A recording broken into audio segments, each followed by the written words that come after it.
Hey there, fellow financial enthusiasts. Or, if you're anything like me, people who find solace in the comforting embrace of a well-organized spreadsheet. Today, we're diving headfirst into the captivating world of BlackRock, a company so massive, so influential, it makes even the most jaded Wall Street tycoon tremble in their Italian leather loafers. Imagine a company that manages more money than the entire GDP of Japan. No, seriously, stop imagining and Google it. I'll wait. Pretty mind-blowing, right? That's Dollar Dive, the 800-pound gorilla of global finance, holding court over trillions of dollars in assets and wielding influence that stretches from Wall Street to Main Street and everywhere in between. But what does this financial behemoth actually do? And more importantly, should we be worried about its immense power? Buckle up, Buttercup, because we're about to embark on a wild ride through the intricate, often perplexing and occasionally hilarious world of Dollar Dive. Okay, so BlackRock manages a boatload of money. We get it. But what does that really mean? How does this financial behemoth operate on a day-to-day basis? And what makes it such a pivotal player in the global economy? But how exactly do they do it? What are the mechanisms and strategies that allow BlackRock to handle such vast sums of money with apparent ease and expertise? And where does all that cash come from anyway? Who are the people and institutions entrusting BlackRock with their fortunes? And why do they choose this particular firm over countless others? Well, my friends, prepare to have your minds blown, or at least mildly ruffled, as we decode the enigmatic BlackRock. This isn't just about numbers and spreadsheets. It's about understanding the intricate web of financial relationships and strategies that make BlackRock a powerhouse. Think of BlackRock as a financial middleman, a giant investment club for the ultra-wealthy and institutions. They act as a bridge, connecting those with capital to the myriad opportunities available in the financial markets. Pension funds, endowments, sovereign wealth funds, basically, anyone with deep pockets and a desire to make their money work harder than a hamster on a wheel, they all flock to BlackRock. Why? Because BlackRock has built a reputation for delivering consistent returns and managing risk effectively. Because BlackRock offers something incredibly alluring: access to a dizzying array of investment products and strategies, all managed by some of the sharpest minds in finance, or so they'd have you believe. These products range from traditional stocks and bonds to more complex instruments like derivatives and alternative investments. From stocks and bonds to real estate and private equity, BlackRock has its fingers in every conceivable financial pie. They don't just dabble, they dive deep, leveraging their expertise to maximize returns across various asset classes. But here's the kicker: BlackRock doesn't just manage this money passively. They employ a range of active investment strategies, constantly analyzing market trends and adjusting their portfolios to stay ahead of the curve. Oh no, they're active players in the market, using their gargantuan size and influence to shape the financial landscape in their favor. This means they can sway market movements, influence corporate decisions, and even impact global economic policies. And that, my friends, is where things start to get really interesting. The sheer scale of BlackRock's operations means that their actions can have far-reaching consequences, affecting not just their clients, but the entire financial ecosystem.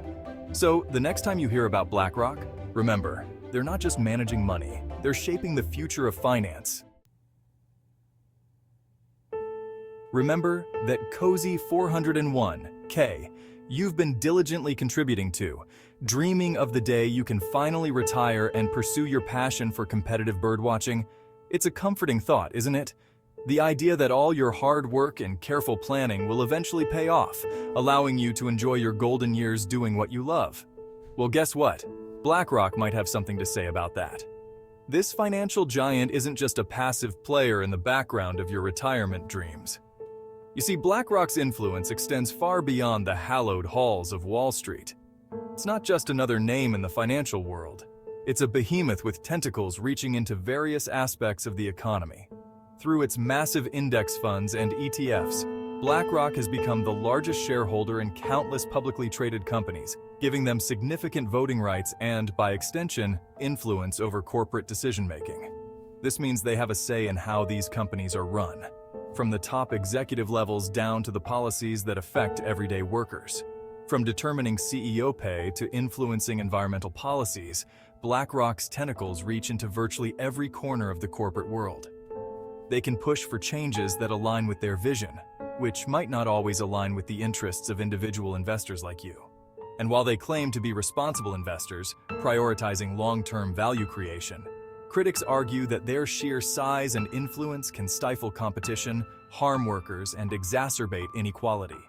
The debate rages on about whether their actions truly benefit the broader economy or just their bottom line. But wait, there's more. BlackRock's influence also extends to the world of politics, where they lobby governments on financial regulations and economic policies. Their reach into the political sphere means they can shape the rules that govern the financial markets, potentially tilting the playing field in their favor. It's enough to make you wonder, who's really running the show here?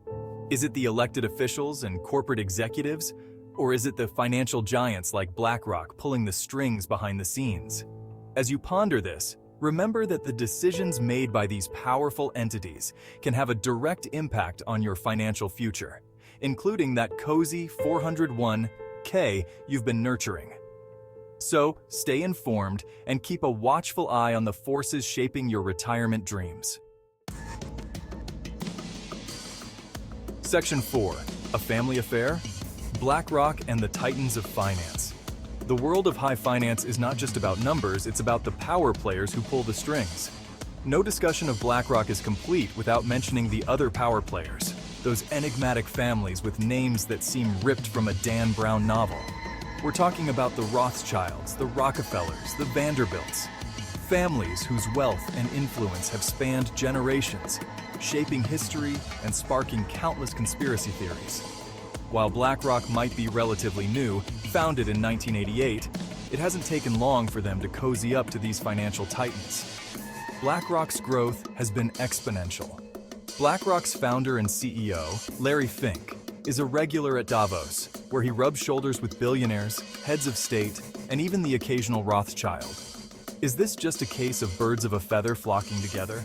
Or is there a deeper connection? Theories abound, but the truth is often more complex and elusive. The world of high finance is filled with mysteries and unanswered questions. But one thing's for sure, when it comes to the world of high finance, it's always a family affair. The connections, legacies, and influence of these families and institutions define the financial landscape. Their legacy is a living, breathing force that continues to drive the world of finance. And as we move forward, the influence of these titans of finance will undoubtedly continue to be felt. Section 5. BlackRock's Greatest Hits and Misses. A humorous look. Okay, enough with the serious stuff. Let's inject some humor into this financial roller coaster, shall we? Because even though BlackRock might seem like an intimidating behemoth, they're not immune to the occasional blunder. Remember that time BlackRock accidentally sent a sensitive document containing the personal information of over 20,000 clients to the wrong people? Oops. Or how about when they poured billions into the subprime mortgage market just before the 2008 financial crisis? Not their finest hour. But hey, everyone makes mistakes, right? Even financial giants with trillions of dollars at their disposal. The important thing is that we learn from these blunders and, more importantly, find the humor in them. After all, laughter is the best medicine, especially when you're staring down the barrel of a potential financial apocalypse.